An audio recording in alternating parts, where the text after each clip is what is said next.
Board of the Menomonie Area School District. We have the roll call, please. Penny Bristow. Here. Connie Huseby. Here. Heather Flannery. Here. Daniel Paulson. Here. Amy Rose Swanson. Here. John Sabota. Here. David Steyer. Here. Tim Swanson. Here. Tricia Towson. Here. And we have a quorum to conduct business. So please join me in the Pledge of Allegiance. I pledge allegiance to the flag of the United States of America and to the republic for which it stands, one nation, under God, indivisible, with liberty and justice for all. Our mission statement. The School District of Menomonie area, by embracing the unique needs and using the strengths of our diverse community, is dedicated to preparing all students to become lifelong learners, caring individuals, and responsible citizens. Okay. Agenda. Does anybody have any questions or suggestions for changes to their agenda tonight? Hearing none, we will proceed as the agenda calls for. Recommendation or agenda to approve. Okay, yeah, we did that. Okay. Recommendations and commendations. Jim. We have the custodial maintenance team. People that are here, come on up.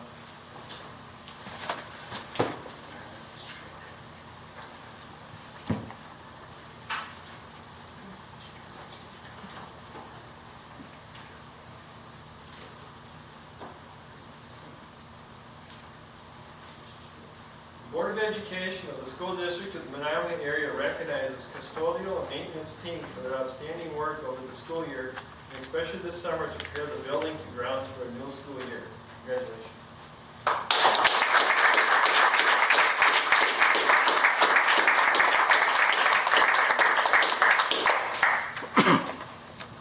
Before moving on, it should be noted that with the increased amount of summer school activities that we have, it's an increasing challenge for all of our custodial maintenance crew to get our buildings ready.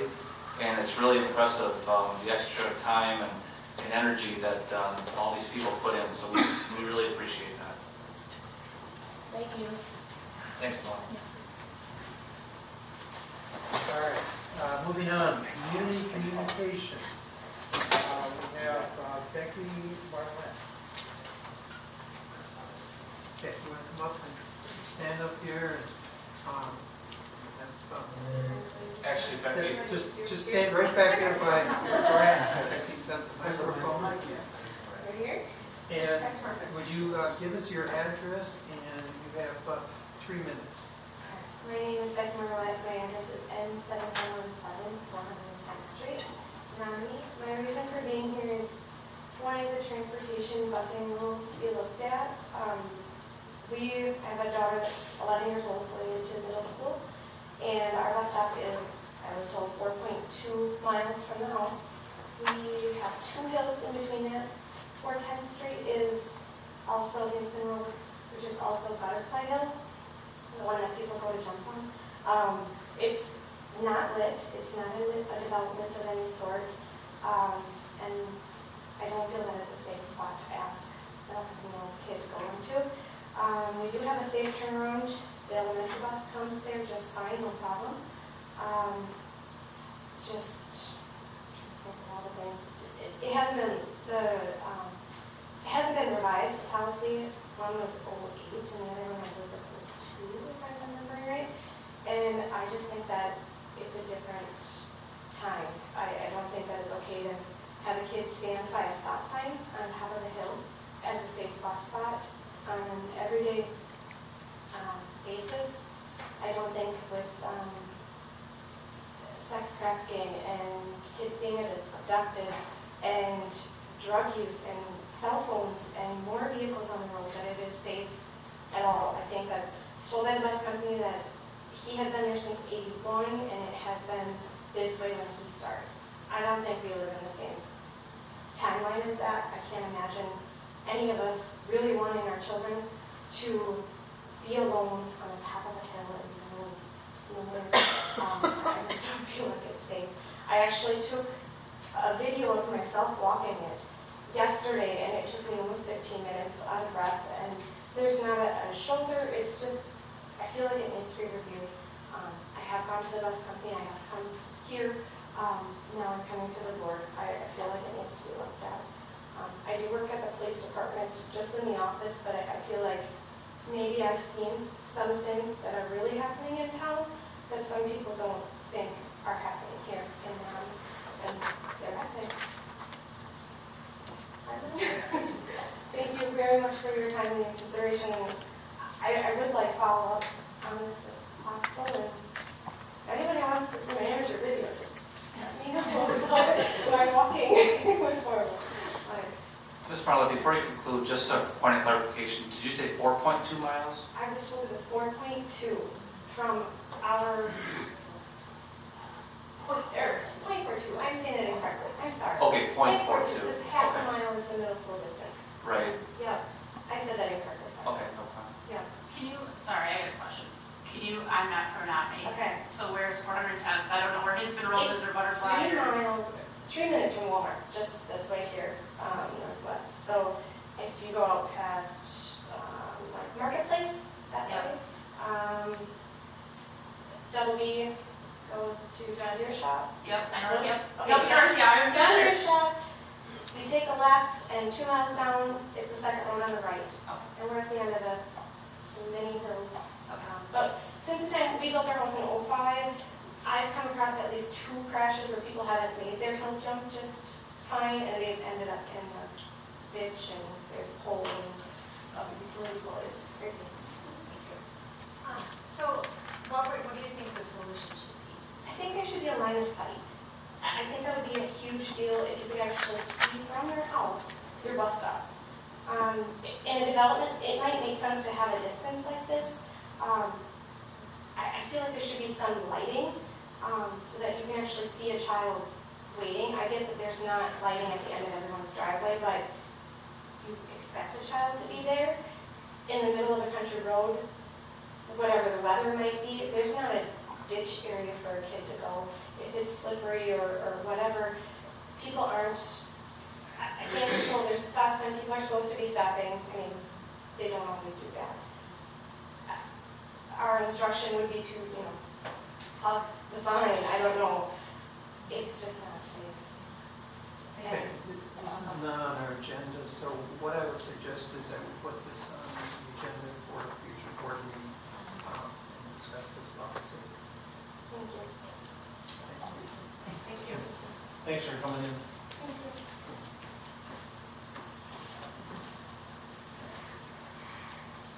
Any other? All right, thank you very much. Moving on, revenue expenditure reports for the month. Okay, revenues for the month ending July 2018. So far, there's not a lot of revenues that have been received in. We have a few fees and rentals that have come in our general fund 10, some capital sale of some equipment, and then some other miscellaneous. So overall, in Fund 10, we've seen revenues of $2,204.87. We've received some donations in Fund 21, our gift account. That total is $4,476.80. And so far, we've received nothing in Fund 27. Once September rolls around, we get more of our aids start coming in, so you'll see a bigger increase as we get into the school year. Our expenses by object for the month ending July, our fiscal year-to-date percentage is 2.44% compared to 1.65%. Most of that increase is due to bill timing.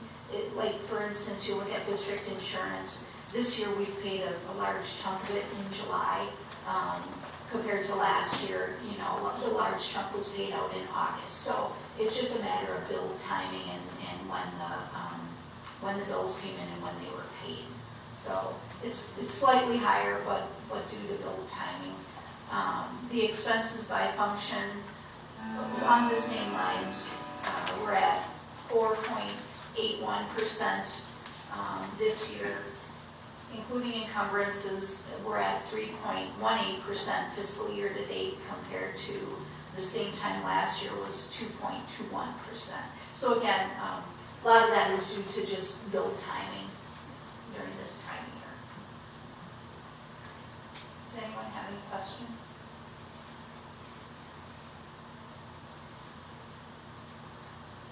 Okay, thank you very much.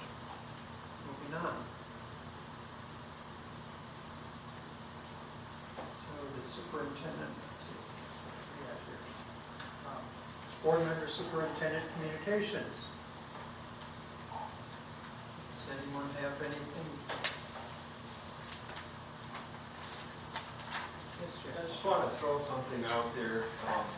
At the retreat we had a while back, we found out we're supposed to be evaluating programs as we reports. We got some reports to do.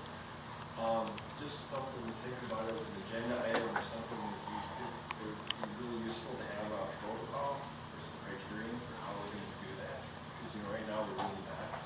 So, you know, if we, as a board, do it during a working meeting or set up a subcommittee or something, but just something to think about we need to work on.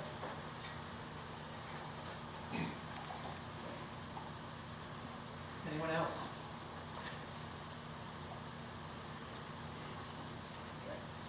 Just a few things. In response to Jim's suggestion, I do think that's an area where we can continue to grow. You'll notice that we've tried to include some longitudinal data, like with the athletic report. It hasn't been built in a way that shows the various years in one report, but we put in the additional years so that board members could see how things have changed over. I think we talked about a 3-year process. So throughout the year, we'll continue to improve that. Also, in the reports, we've tried to not only provide just an update, but also try to look to the future and provide a kind of list of concerns. And I know that Kale did a nice job with this community ed report. You'll see not only how things are going, but also, you know, maybe some concerns and some areas for growth. But certainly, we could formalize that process if that's something the board would like to continue to work on. In the board docs, there's several professional development opportunities. Also, the fall regional meeting for the School Board Association is coming up on September 27th. That will be held at Turtle Lake at CISA 11. And then I just want to... Actually, I think it's at Florian Gardens, because I just checked the Waspi site, because I thought it was Florian Gardens, and the Waspi site says our regional meetings at Florian Gardens. Oh, so they changed it. Okay, we'll take a look at that, and we'll update board docs yet tonight if that's the case. I do think it's September 27th, maybe the date's right. okay, maybe the location's different. Jamie, you can verify that. Thank you, Amy. And then also, I just wanted to report, I had the opportunity for a lot of collaboration last week. First, I attended the State Police Chief Association's conference. They had a special invitation this year for school superintendents. And we learned a lot more about school safety. We heard from an expert and parent from Sandy Hook Elementary School. It was really something else to hear about that experience and not only the tragedy, but also some real learning points moving forward about keeping our schools safe, but also having plans in place for reunification. And we have a lot of that here in Menomonie, but I think there's definitely areas where we could improve because you can never be too prepared for those type of situations. And then also Mr. Munoz, Mr. Hunt, and myself, we had an opportunity to meet with the chancellor and the athletic director and some of the administrators at Scout last week and talked about our partnership. And we are able to collaborate a lot with Scout, but we think there's more opportunity there. So we'll continue to work on that collaboration and continue to serve our community, not only in the school district, but also by teaming up with the university.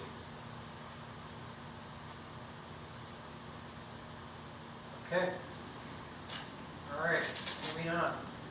Monthly employment report.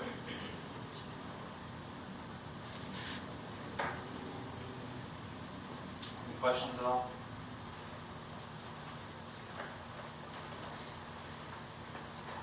Okay. Action to approve the consent agenda.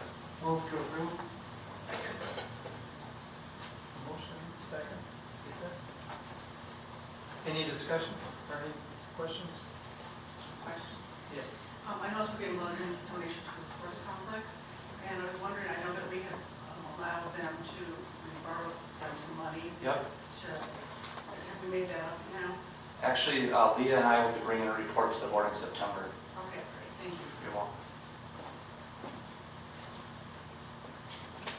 All right. Vote.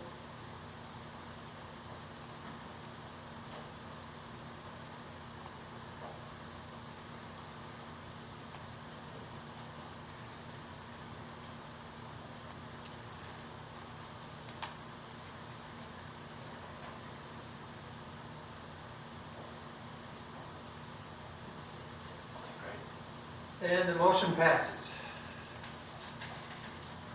Okay. Motion to approve the personnel consent agenda. Move to approve. I'll second. We have a motion and second, so any discussion?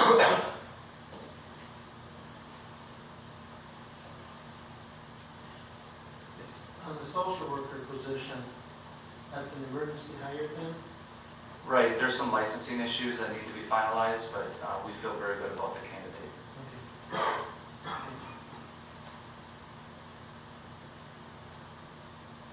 Okay, let's vote.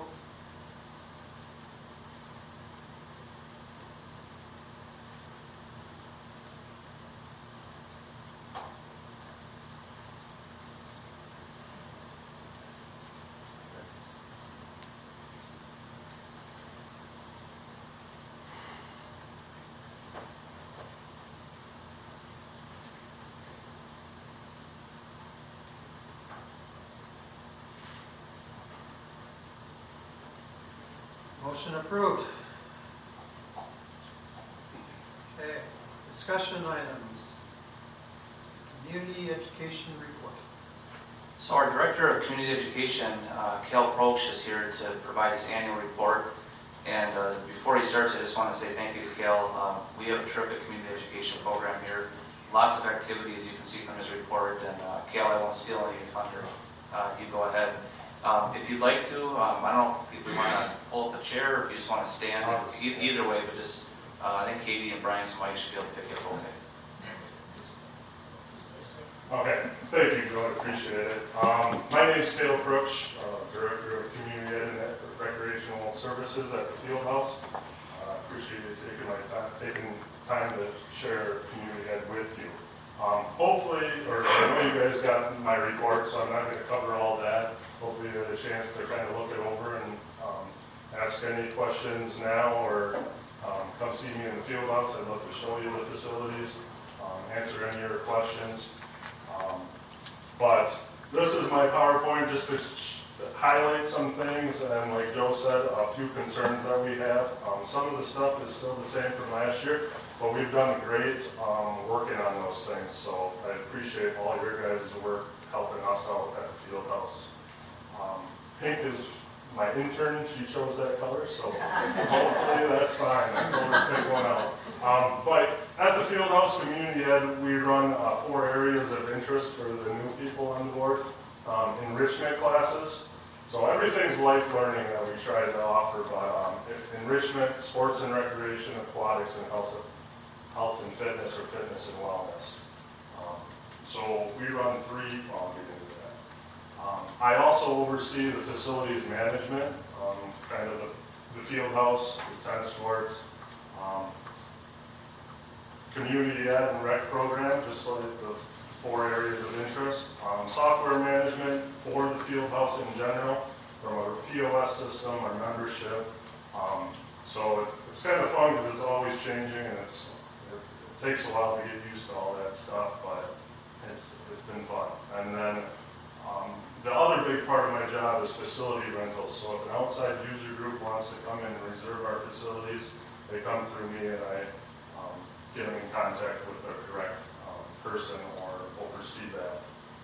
And you'll see that we do offer a lot of rentals at our facilities. It's been pretty big. But a few highlights in our field house and programs. As you can see, our attendance is down this year, but not by much. I think over the last 2 years, it's been pretty consistent. There's a lot of people enjoying our facilities, and again, I give you guys credit for all the things that you guys have done to help us at the field house. The revenue, that has been up, our open rec daily fees, that shows to last year we increased our rates like $1 for open rec fees, and then our membership prices went up because we haven't updated those in quite some time. So our revenue did go up this year, and that's been because of that. And again, the facility rental, again, there's a lot of people using it. That's been up. So everything's been great. But again, like I said, there are a few concerns. I'll share those with you. Our annual memberships went down a little bit, but not too much. We're still trying to get the word out. I still get a lot of people coming in the doors and say, wow, this is open to the community. How can I buy a membership? So I'm hoping in a year or two, a lot more people will know about that, and I think Facebook and Twitter has really helped that. Birthday parties, that's one of the things that I like to grow upon. It's just, I don't know how to do it yet. This year, 41 birthday parties, we offer those on Saturdays and Sundays during our open rec time, so they come in and get to use our conference room and then use of the facilities. So I'm looking at new ideas and figuring out how we can get more birthday parties in that, but that's been, we keep it fairly cheap so kids and family members can have a nice place to come and have a birthday party, and we really enjoy that. Our community ed snapshot, we've definitely, this year we went down in classes. We just didn't have a lot of requests coming in from instructors that wanted to teach classes. So I'm trying to figure out another way to get more instructors to teach some classes. But as you can see, we offered about, 70 classes, down a little bit from, quite a bit from last year. Last year was a great year. We had a lot of people coming in and want to offer classes. So we were down a little bit, but we still offered or ran about 50 classes. So it's still been a good year. Again, we offer 3 sessions, a fall one, a winter one, and a spring one. We haven't really got into summer just because everybody's busy. Summer school does a great programming, so we've stayed away from that a little bit. There's been a lot more community organizations are popping up and teaching some of those classes. So again, we're still trying to find our niche and see where we can go. Where did the bulk of your instructors come from? A lot of them are just people of the community that want to come and teach a class, or the big one is fitness and wellness. They teach at other places, so they continue in just different times that they want to teach at our facilities.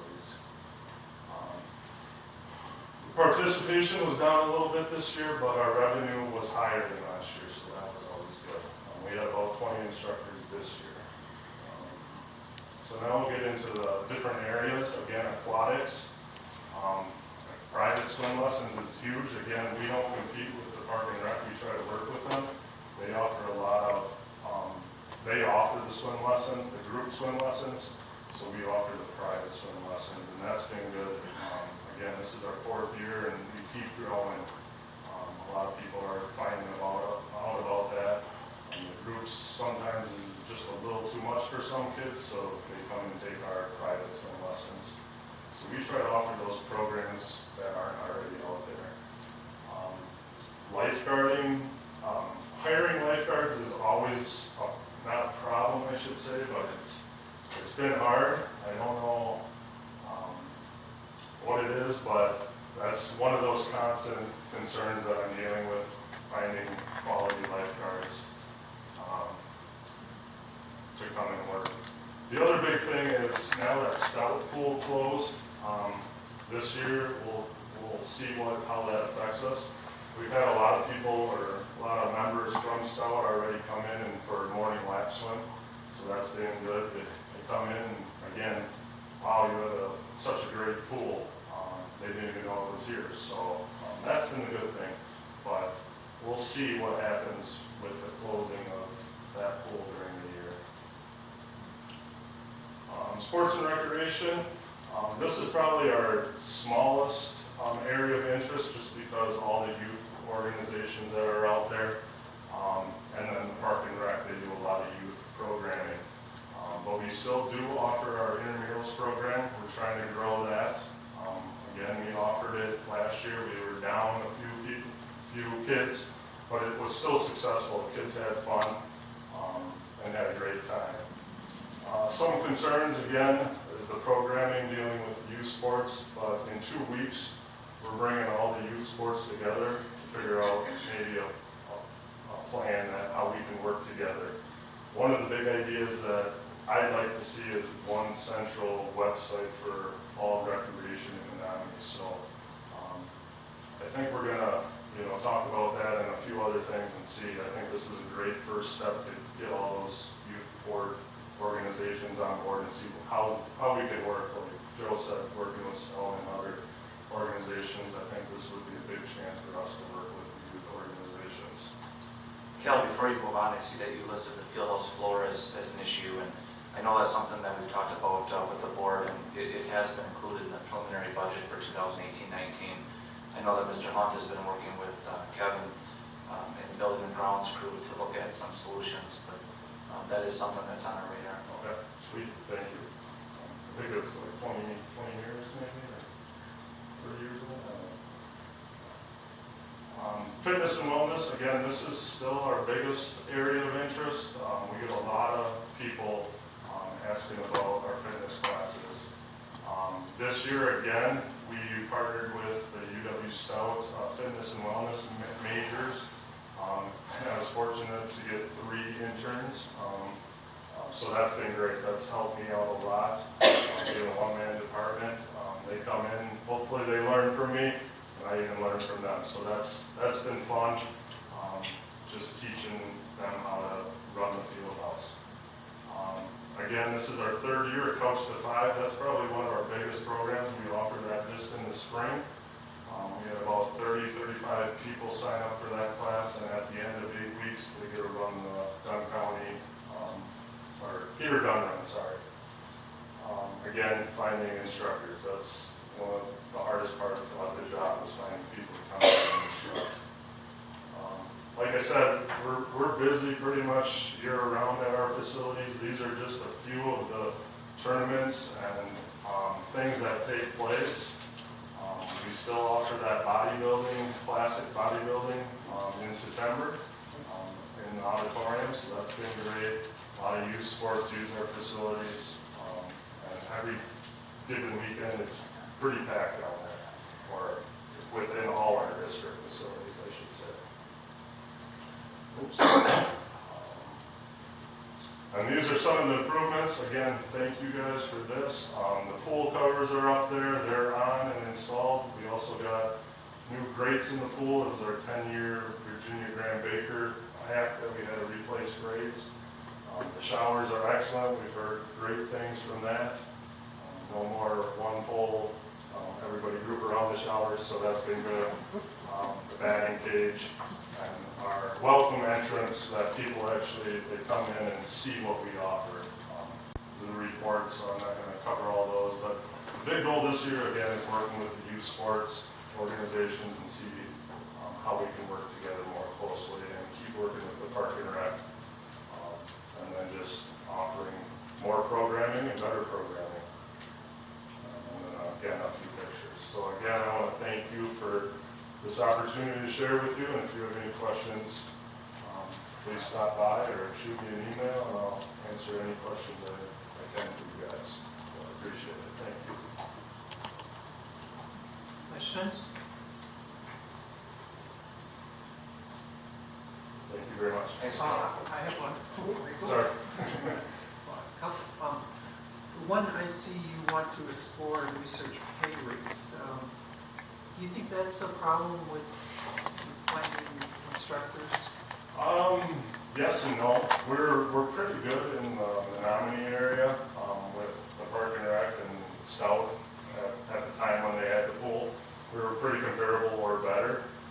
So I don't think that was really the problem. As even Hudson and River Falls are a little bit more, Eau Claire's a little bit more. But personally, I just think a lot of people aren't lifeguards anymore. I think it's kind of a dying thing. So I can't really answer that question, but it's just something I want to look at and maybe see what happens.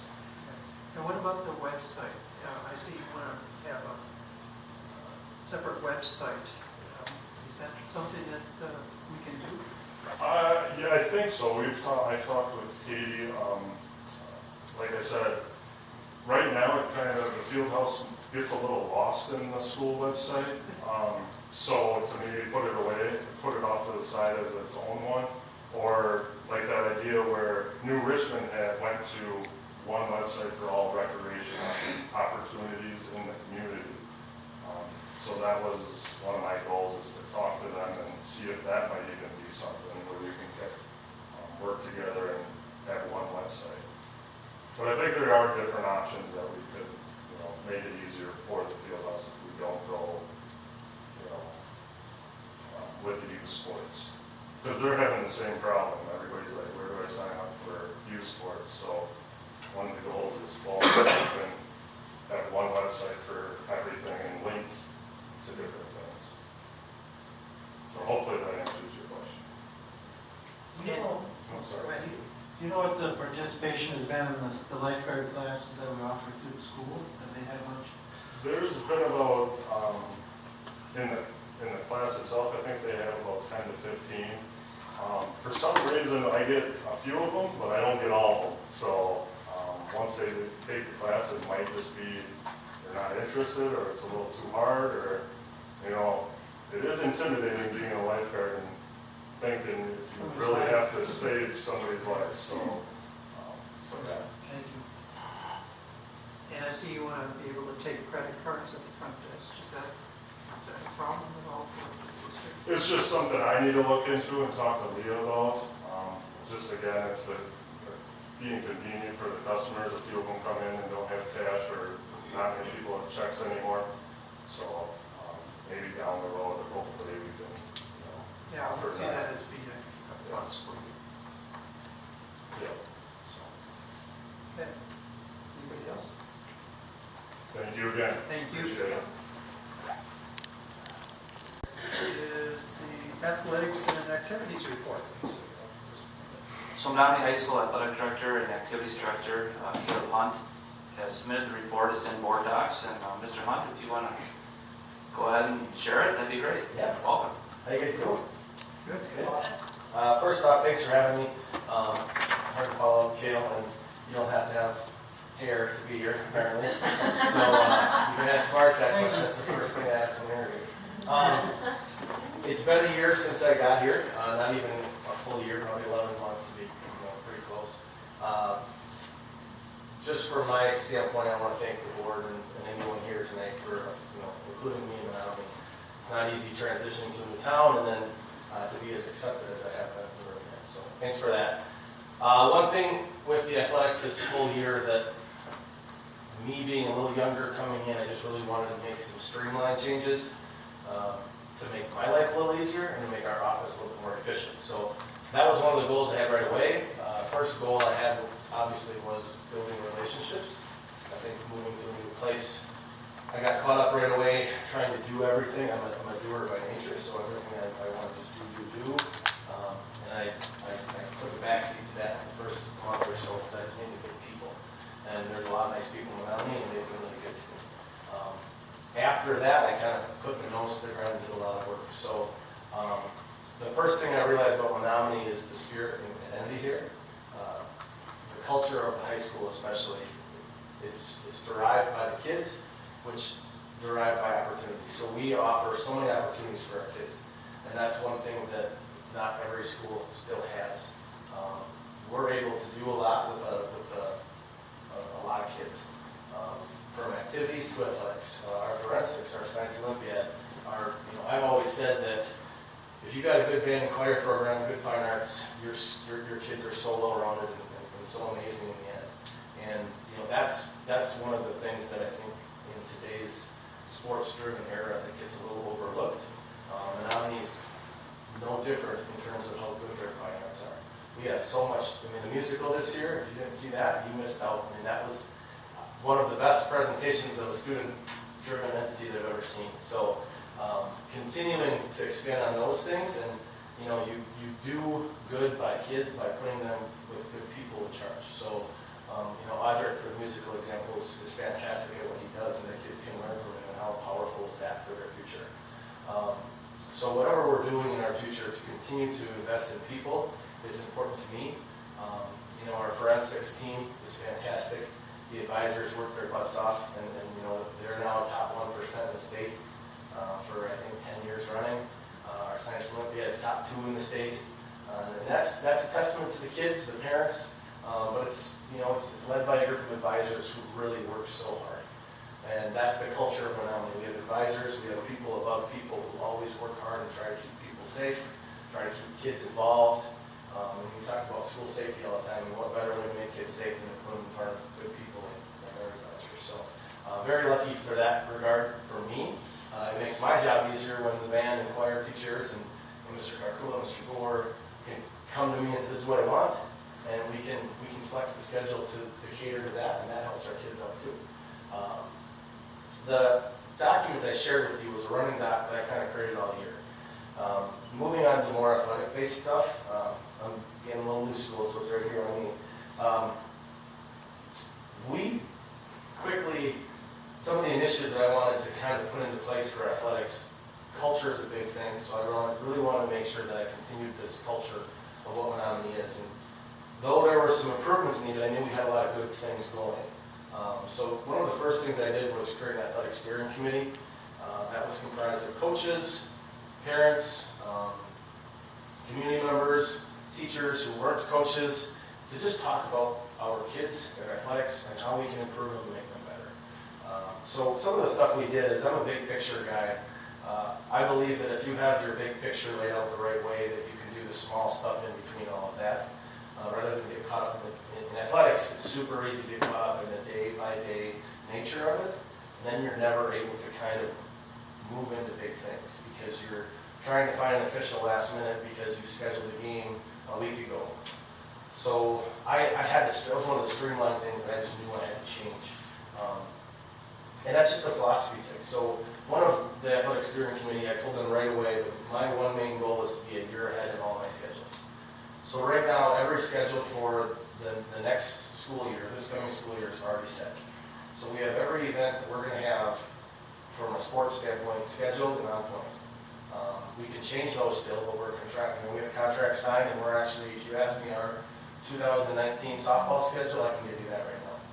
The benefits of that, obviously now that goes into our activities, our forensics team, our Science Olympiad team, all of our fine arts, our drum line, they can all work around our schedule now. So they know what dates are available. We can't double book. So we were able to then, once we had all our schedules set before the summer, sit down with those people and actually book their times in. So now we have all of our fine arts, everything has a date already assigned to it. So we were able to see conflicts before they arose the week of. For example, we don't have many dates, if any, where we have a basketball game and a band concert, because we've already been able to tackle that by being a year ahead. So now I'm able to all year kind of simply just take 1 month after each season, plan that next sports season for the next year, and then we'll be the same boat. So then my month is now tackling smaller projects and things that, you know, parent concerns and that kind of stuff. So that's been really good for me. The steering committee was really supportive of that. Once we got on that page, we've been able to do a lot. The steering committee meets monthly. Anything that comes up through the community lens that gets brought to me, I put on the agenda, and the coaches and the community, whoever's at that meeting, talks about it. And we kind of put a plan together. On that document, you'll be able to see all of the things that we covered this year. Something as simple as lettering criteria came up. And I said, well, let's talk about the coaches and see if we want to streamline that or not. If we want to unify or not. So we were able to tackle a lot of projects that way. Some of the other big projects we wanted to unify. Unification is a big deal for us. I don't like it when sports programs compete with each other. We got to compete with everybody else in the area. The Eau Claires and the Hudsons, we can't compete with each other. So we want to have multi-sport athletes that help each other. If I'm a softball coach, which I was, I want to help the volleyball team and the girls basketball team and the swimming team because those are my girls just like they're our girls. So being unified in strength and speed allows us to have one program helping all of our kids so we're not cross-training them. That was a big deal that we worked with. This coming year, I want to have a student-led leadership committee. We've identified 50 to 60 kids, coach recommendations that we're going to be meeting. I'm going to be meeting monthly with, talk about things to do. And we're going to tie that into community stuff for our kids. So it's more leadership opportunities for them. All of our coaches are now evaluated online. I have a system with Google where they actually can throw in a portion of the sheet that's locked, and I go in and do all my thing. It just makes it a little bit more streamlined for them to work at home because they're so busy. They can do that at night, and then the next day we have a meeting and we go over it. Other than that, I think I shared with you kind of our seasons in review. I shared with you, I use this document for the Booster Club too, so I include some of their expenditures. They donate a lot of money for us. They're a great program to work with. We're going to continue working with them. We have some bigger plans for fundraisers to continue to invest in our strength and speed efforts. So the more we do that kind of thing, the more opportunities we can provide our kids. We're blessed with that. I did add something new this year, which is the highlights from each coach. And once we started like that, I hope you guys did too. It's just kind of something nice to see what your kids or communities kind of seeing from the eyes of the coach. So other than that, I'd like to say that we're doing good things in Menomonie. We have good kids in Menomonie. I always say that you win with good kids. We invest in people, but we're not going to spend money on things that aren't important. We're going to try to find the right people to put around our kids, make our kids more well-rounded, better kids, better results, more positive image for the community in that regard. So we'll keep working. We're going to keep doing some things. The steering committee will start back up. I've been in touch with some of our fine arts advisors already, so we're getting going on their scheduling. If there's any changes to that, then we'll just keep moving forward. And, I have the spending analysis attached. If you have any questions, feel free to ask them. What questions will I talk about? Caleb, is it true that there's a football game this week? And we got a football game on Thursday. So it's probably the first Thursday night game we've had in a while, but all signs indicate that we'll have the game at Stout. So that's a positive experience. We just got some word on that today. But I think it's, we obviously are prepared if it's not, but we're very confident in the word we've gotten from Stout is that it's very highly possible to play that game at Stout, which will be one. Will Stout put the high school markers, or will they still just keep the college markers on the field? Meaning? They used to keep, they would number for high school, so every year or whatnot. I've been asked multiple times. They- Stout gonna do it? Hash marks probably. Yeah. So they're going to have, not many people know this, and I didn't even know this, but they don't repaint that field ever. So all the paint that appears on that is all sewn in. So when you get the actual turf, it's a one big sheet roll of green turf with white lines across it. And then every individual hash mark, individual number, individual logos, the whole UW Stout end zone, that's all individually cut out of a different fabric, and then they sew it in, and then they heat it and seam it and press it. So then it's never going to be painted. It's interesting. But to answer So time. then, no. To answer I don't know the official answer. To answer time. I think it's going to be college. I'll help you, I got it. It'll be a college I'm field. fairly certain it's college hash marks, but they do have a spot so the official knows how much You mean further the it distance goes. from, I got you. I'm thinking From the sideline. sideline. Yeah, I got you. Good question, time. I know, It'll, I know a little football. Yeah, you should. I just like to say thank you because I was really impressed with your report. I don't think I've ever seen a report in all the 10 years I've been on this board. And that we've, they just look at all those little summaries and see what happened and so forth. I think that was really great. I really appreciate you doing that. I appreciate that. We use that to, we have an end of the year kind of assembly for all of our activities and athletics. And in former years, it was an hour athletic assembly and an hour activity assembly. And I think it just got a little long. So one thing I did was just ask every advisor for a synopsis, and then I took a snippet out, and I was able to use that for our assembly, and I just kind of rattled it off, and everybody liked it. And then I just took those and put them in that report, because I thought it'd be kind of nice just for my sake too, to be able to read back and get that input. But yeah. Thanks, thanks, Caleb. I got one more thing. That, some of the data that's in that report, as far as your reports from the coaches, I think would be great recruiting too, for new families coming in. It shows the breadth of the district and everything you do, and some of that stuff would be some pretty good information for. I was in very much awe, not awe, I guess, coming here, I knew I'd run the athletics and activities, but the extent of the activities and the amount It's we amazing. offer, I mean, it's a lot. But again, we have a lot of diversity here, which every school does, but what's nice is that we have a lot of diversity to offer too. So it is a lot to manage at points, but you know, like I said, we're able to do that now, and we're able to kind of do it more efficiently, I think. And I honestly, you know, I couldn't be a better system right now to set up for all that. So to do that is easy, and it's good for our kids, so why not do it? Nice job.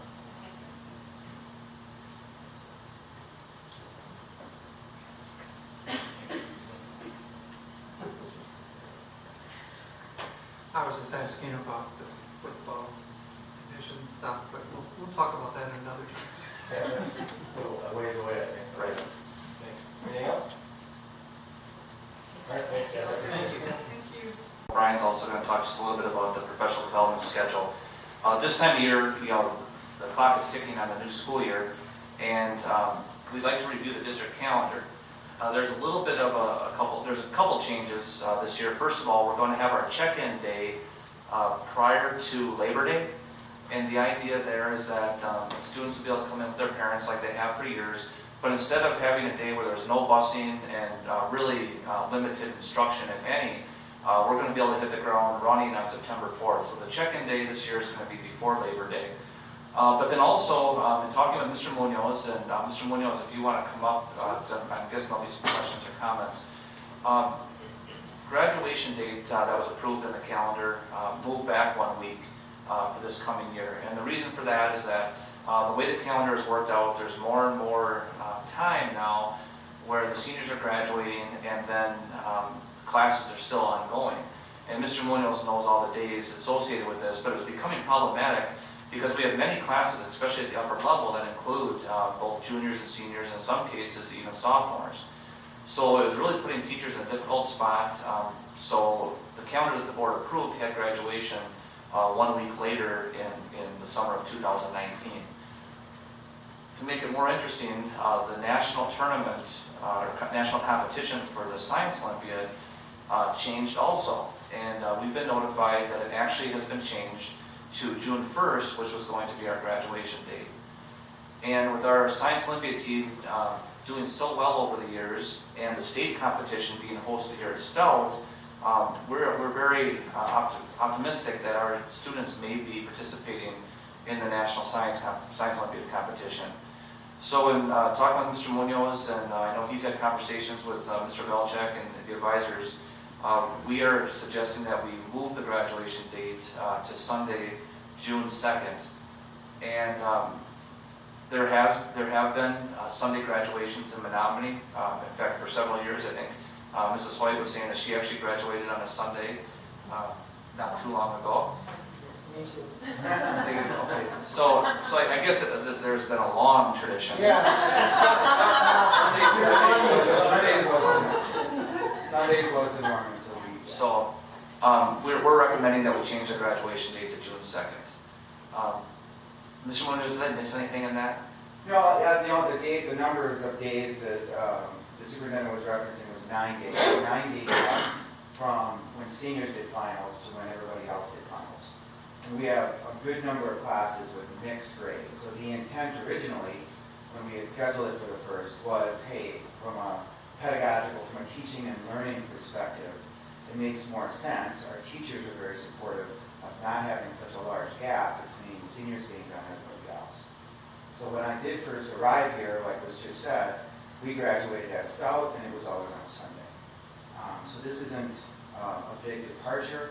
The Science Olympiad change came after we set the calendar.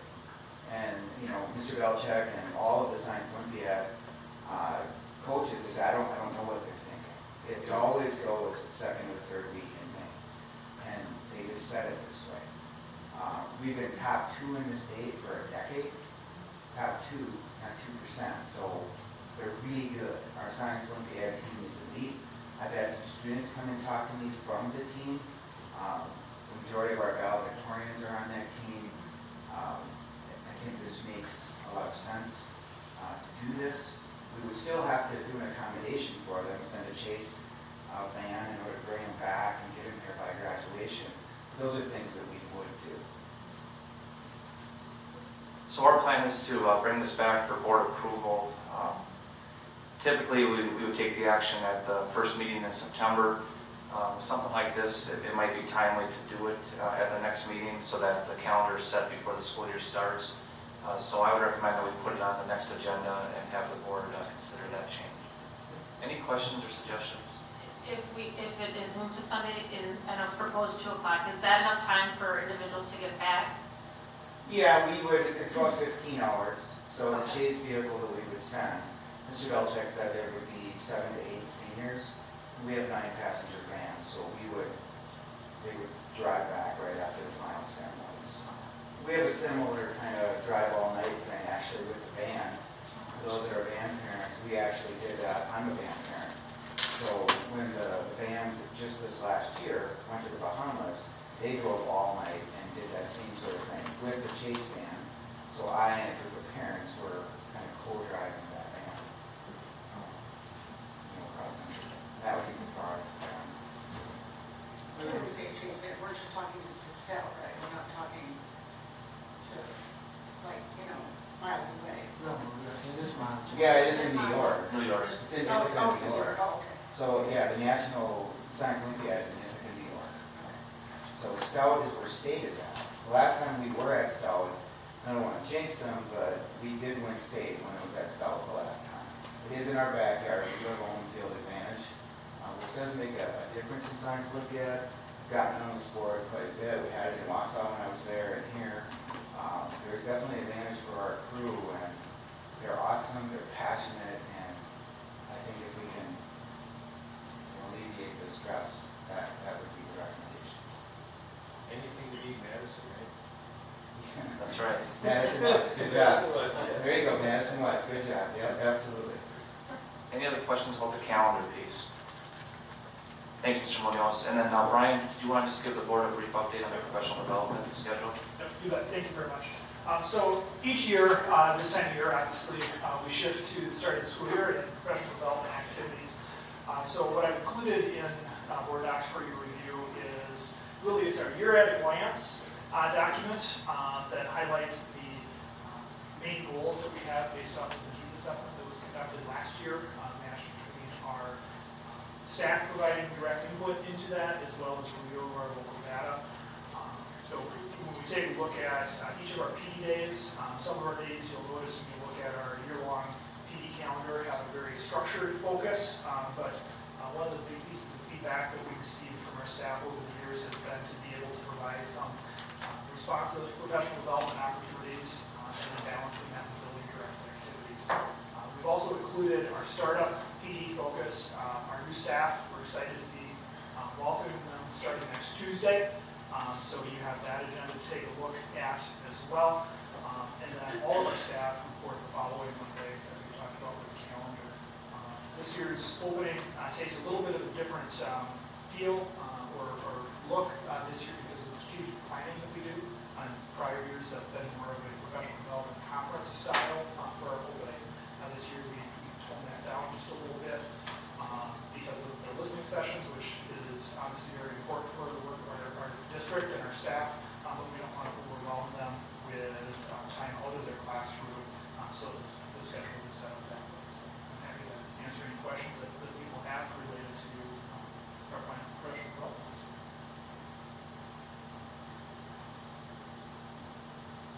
Brian, was there anything board members should be aware of in terms of dates or upcoming events? Yep. So when you take a look at the new staff professional development that takes place on Thursday, August 23rd, with our new staff in the mentors. As board members, you're invited to the new staff lunch that we have each year. That's going to be at noon at Menomonie High School. Invited to coordinate with Jamie as far as RSVPing to that. And then our opening the following week on Monday, following some coffee and light refreshments at 7:30 at 8 o'clock in the morning is when our general opening to all staff will be taking place. So again, board members are invited on Thursday, August 23rd. That's at noon at the high school for the new staff lunch. Mentor-mentee lunches, I think is what it's called. Thanks, Brian.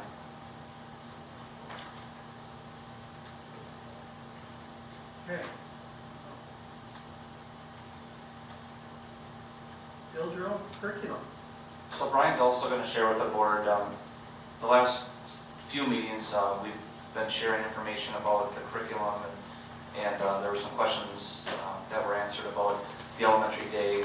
And one of the items that we have is a software called Build Your Own Curriculum. And Brian's going to give the board a little bit of a sneak peek. It's not quite live on the website, but it will be shortly. So Brian, if you could do that, please. All right, so Jamie's going to toggle things over so you can see it up on the screen. As that's going live, just kind of give you a backdrop. Our staff, Brian, do you want to come plug in here, maybe? Something's not working right. So, as a bit of a backdrop, last year our staff spent a fair amount of time going through updating the curriculum maps, placing them into our online software.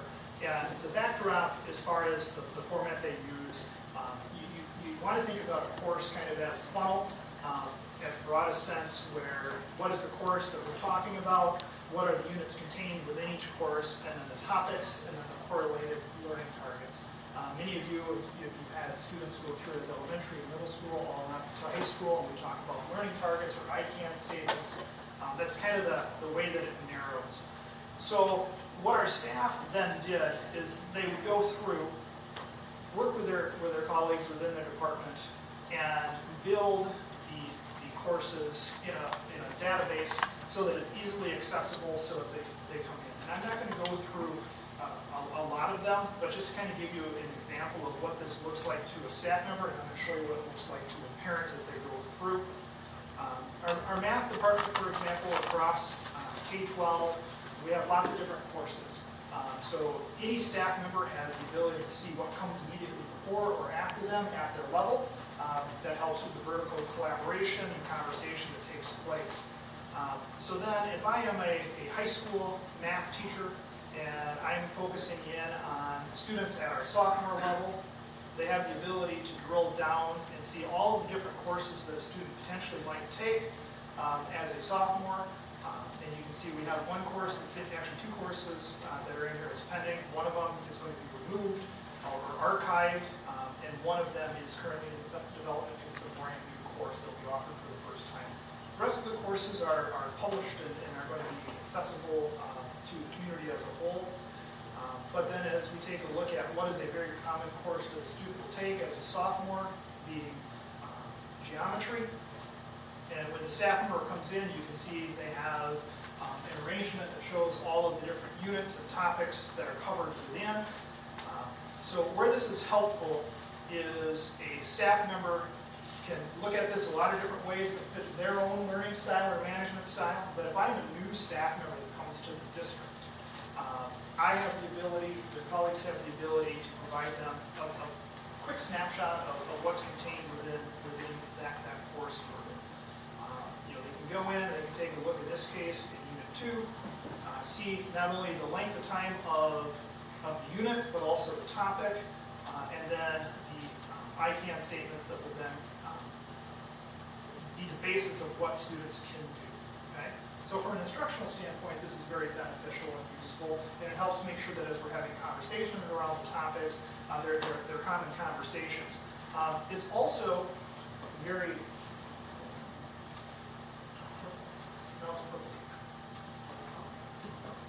All right, thank you. But also from a parent, this would also be useful. Okay? So I'm going to toggle over and show in 2 weeks when this goes live, before the start of the school year, a parent will go into something that will look somewhat similar to what we just talked about, but have a little, I think, ease of navigation that goes along with it. So again, if I am a parent and I want to take a look at math at the high school, they go in, search by the grade or the content area department, or they could start by searching the grade level. And it's going to show them, again, what are the courses that are available to a student at the high school that a student may take. Now again, most students will obviously take geometry as a sophomore.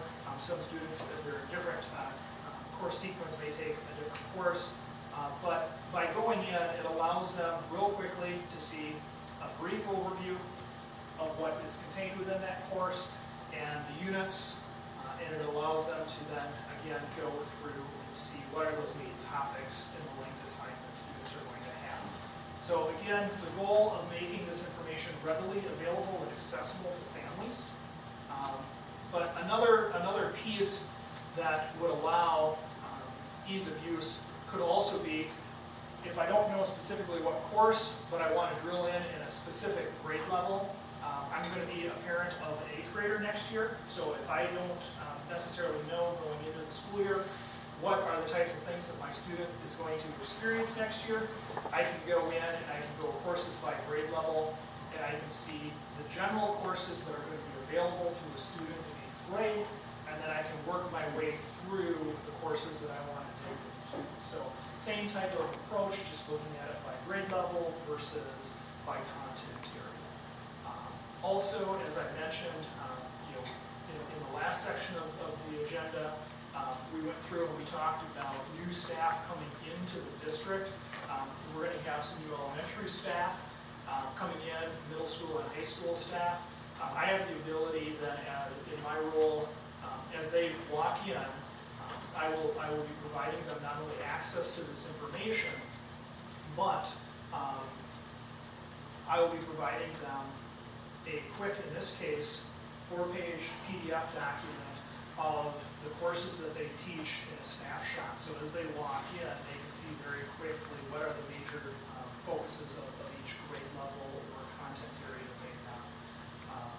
The nice thing in a district of our size, multiple staff members, multiple buildings, is provides them an opportunity or a place where they can collaborate on updates. But then also, when you do have some staff transition, it's pretty quick and easy to get people up to speed with that information. Any questions? I'm happy to dig in a little bit deeper, or if you have individual questions, follow up with them. That'll be fine. So if I'm a parent and I go to the district website, how do I find this from the website? Great question, Jim.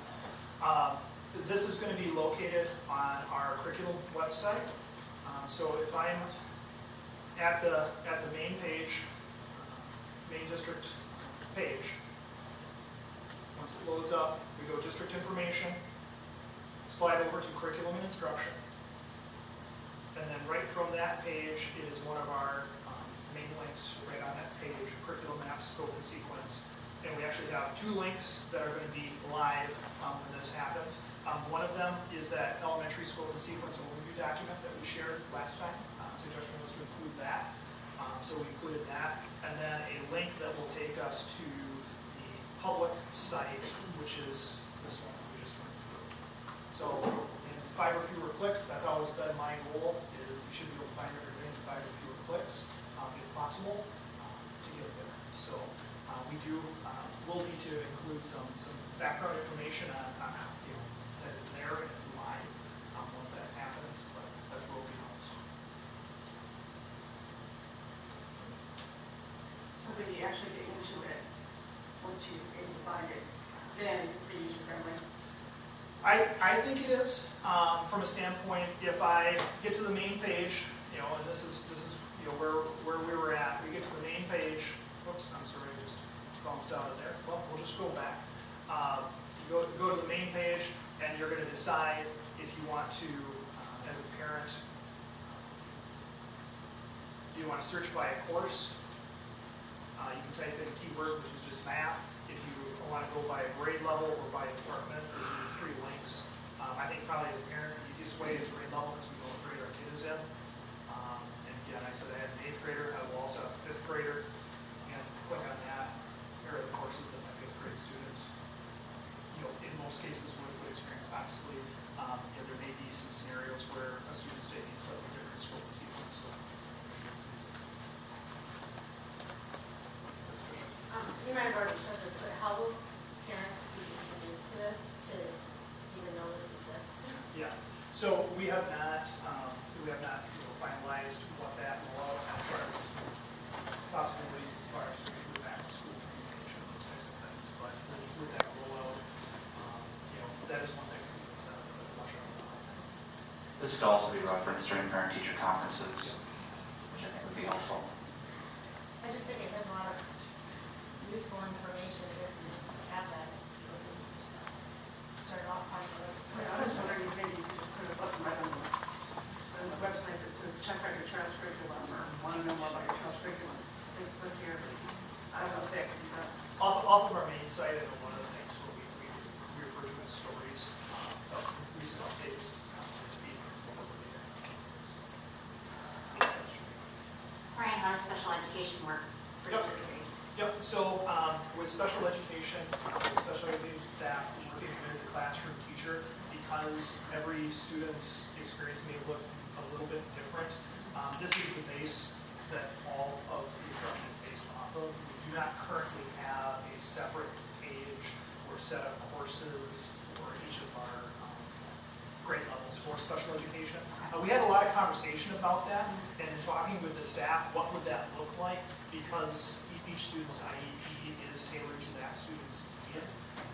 To have what I would consider a static curriculum map posed a unique challenge. And at that point, we decided to focus on making sure that we had the grade level base curriculum set as a point of reference for our special education staff to be able to access as a piece, because I referenced in one of our previous meetings that, so for example, in elementary, our staff have to teach a lot of different curriculums, a lot of different content areas, and in many cases, our special education staff, they're asked to span an entire K-5 grade level, a 6-8 grade level. So the feeling was that this would be a good starting point.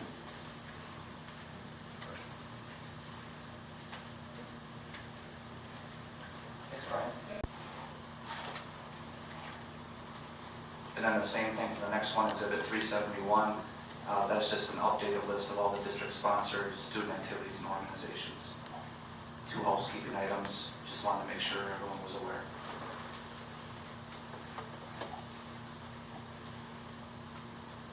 So just informational, we don't need to go down or anything. Correct. I just have a question. It's got the numbers in parentheses and indicates the funding, but there's no way to tell us what the numbers in parentheses were. On 47, 37, yeah. oh, I'm sorry. That's because that exhibit ties to a different policy, which identifies which ones are sponsored at different levels. Okay. Some district activities are sponsored at different levels depending on how close they tie to the curriculum. Okay.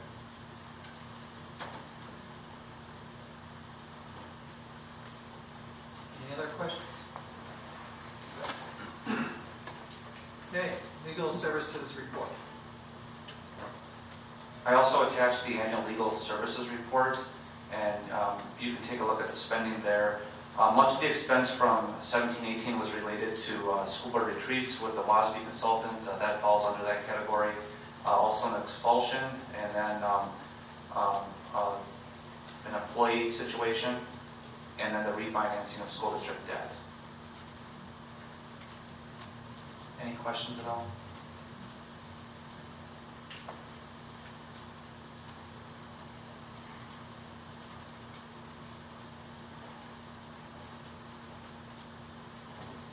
Okay, items related to the next meeting dates, board committees and reports.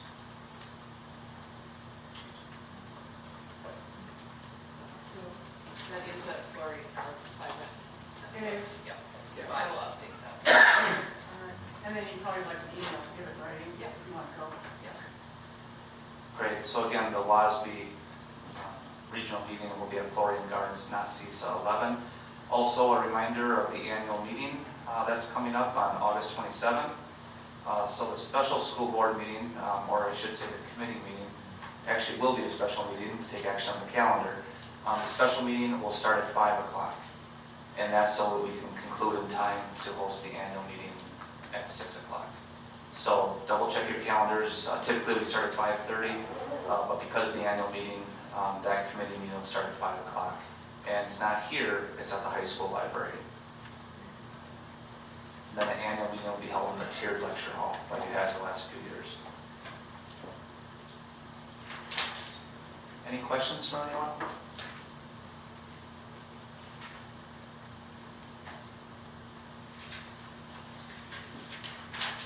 All right, I will entertain a motion to adjourn. Move to adjourn. Moved and seconded, all in favor, say aye. Aye. Thank you very much.